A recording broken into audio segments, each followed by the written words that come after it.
Hello internet, Jesus loves you, my name's Cody, and this is the Christian News Show we do every Monday, Wednesday, and Friday. So I rewatched my last video, and I realized that I wasn't the most energetic person in the entire world that day. And so the goal for today is to fix that, in which case you are getting the caffeinated version of the Christian News Show, even though caffeine doesn't really do anything for me, so fake it till you make it. And from that we go on to the first story of the day, which isn't really Christian news, but it's religion news that I just had to share. Pastafarianism is now an acknowledged religion in Poland. You've probably heard of Pastafarianism before. It's a religion that atheists made to kind of joke about everyone else's religion. Their argument being that they have as much proof for their flying spaghetti monster god as any other god out there. Which I kind of get where they're coming from, but proof for Jesus exists.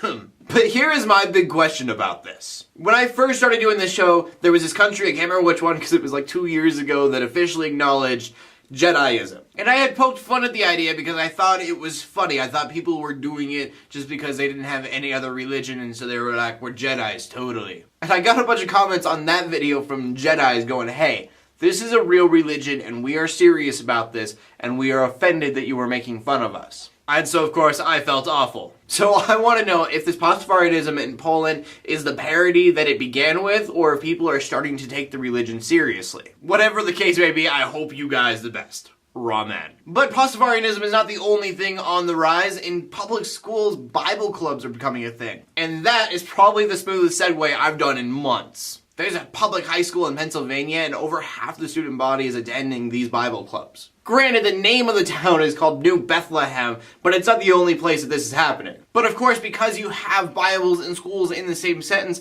the question is being raised, is this still separation of church and state? To have a school's club, you have to have a teacher there to watch over the students. But from what I've learned, it is legal for them to have this student-led Bible club as long as it is student-led and the teacher is not actually participating. So as long as the teacher is not putting any input in any way, it should be okay. But that being said, I definitely want to know what you guys have to say about this. Do you think that this is really a separation of church and state, or are they breaching that? Personally, I think this is great, but I love just about anything that is student-led. And with that, we go on to the final story of the day, which is a viewer-requested news story. If you ever find an article that you want me to talk about, whether it be because you want my opinion for some reason, or you just want the rest of the family to hear about it, you can always contact me with a link to that article. I'm not going to guarantee that I'll talk about everything sent to me because that could get a little weird, but I do promise to do my best. But anyways, about 18 months ago, we talked about this little piece of papyrus paper that said that Jesus had a wife. And when we talked about the fact that many people consider it a forgery because there are grammatical errors on the piece of paper that someone speaking that language probably wouldn't have made. Well, since then, they have ran a few tests, and they have found that the piece of paper itself is authentic, though it was probably written 400 years after what they had previously thought. As for the ink on the paper, they can't say whether or not that was forged, but they can say the ink that is used on the paper was the same kind of ink they would have used in that time. So with this information, you can make one of two statements. One, it is completely authentic and real, or two,